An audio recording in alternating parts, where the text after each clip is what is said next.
Eh bien, ce matin, on va se centrer sur l'enfant et donc la santé de l'enfant avec le docteur Philippe Bry, que beaucoup connaissent ici parce qu'on l'a déjà invité plusieurs fois déjà et toujours avec beaucoup de succès. Quand il est là, il ne peut plus partir.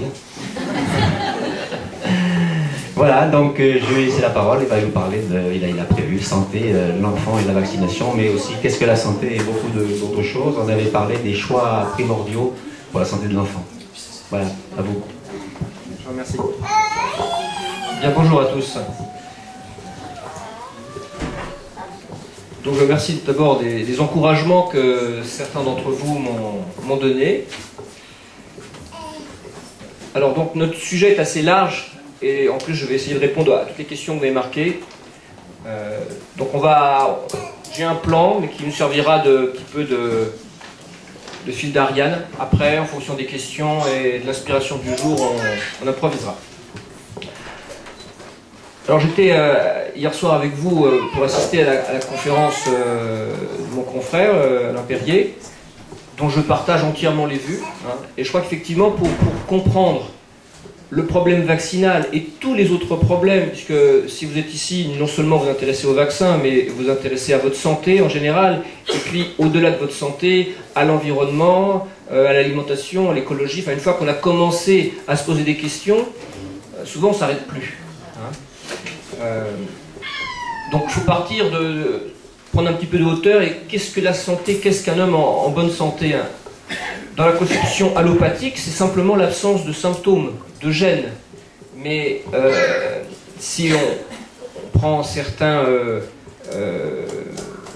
personnalités de l'histoire, si on prend je sais pas, des grands dictateurs comme Hitler ou Mussolini, on ne dit pas forcément qu'ils souffraient du foie ou de l'articulation. Est-ce qu'on peut les considérer comme en bonne santé? Donc tout de suite on voit que la santé c'est une globalité, c'est effectivement ne pas souffrir au quotidien, ne pas avoir de gêne, mais c'est aussi avoir une vision de la vie, des rapports des uns entre les autres, qui soit plutôt harmonieux. On a abordé hier le problème du système immunitaire. Est-ce qu'il a un rôle de lutte ou est-ce que c'est un rôle d'harmonisation, d'adaptation à notre environnement.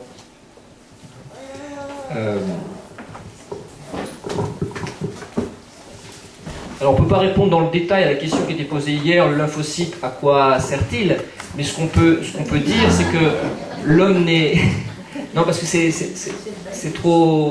un petit détail. Mais il faut comprendre que dans l'excellent livre du docteur Ancelet, qui est un vétérinaire, qui s'appelle « Pour en finir avec Pasteur », vous pourrez avoir peut-être plus de précision. Il explique bien que l'homme vit dans un tout et que lorsqu'on est en bonne santé, on vit en harmonie avec l'ensemble de ce qui est autour de nous. Quand on regarde dans un jardin, eh bien, on voit les plantes, les arbustes, les insectes, les petits mammifères. Tout ceci vit en bonne harmonie et il y a un équilibre.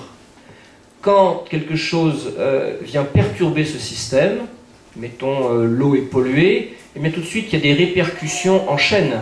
Les poissons vont mourir, donc du coup de petites bêtes vont proliférer qui auraient été mangées normalement par les poissons, et puis à partir de ce déséquilibre, c'est toute la chaîne qui est compromise. Et on se rend compte maintenant à notre époque que l'homme a tellement perturbé son écosystème qu'il met sa propre vie en danger et son propre devenir en danger.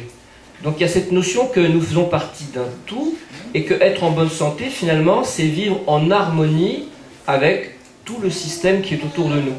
Or le constat que chacun peut faire, c'est que notre société est très malade puisqu'elle a mis en place tout ce qu'il faut pour s'auto-détruire. Donc, une fois le constat fait, il va falloir maintenant prendre des décisions et avoir des actions pour essayer de lutter contre ça et de changer le système s'il est encore temps.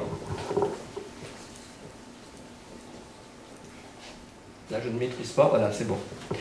Donc, dans la conception allopathique, c'est purement symptomatique, comme je ne vais pas revenir sur ce qui a été dit, mais on ne cherche pas à comprendre les causes. Le patient se plaint d'un trouble, on essaye de le supprimer sans se poser de questions si le symptôme était utile, s'il avait une fonction, un sens.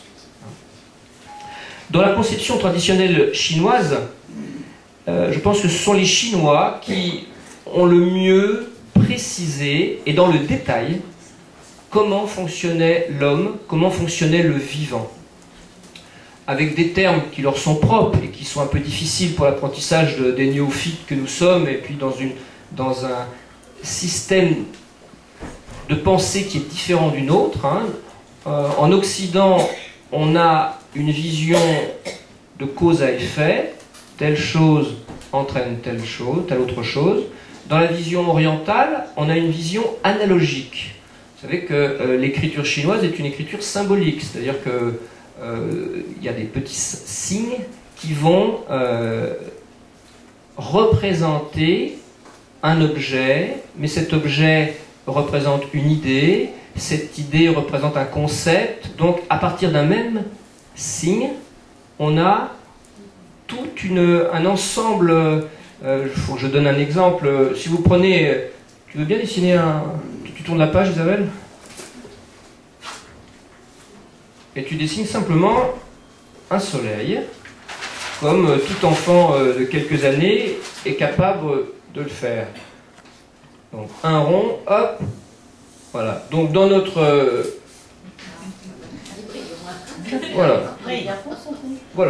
Voilà un beau soleil. Bon. Pour nous, on va dire c'est un soleil. Mais pour un Asiatique, dans une vision analogique, le soleil, c'est la lumière, c'est la clarté, c'est la chaleur, c'est ce qui réchauffe, ce qui nourrit. Enfin, à partir du même symbole, c'est tout un ensemble de choses. Je ne sais pas si vous comprenez.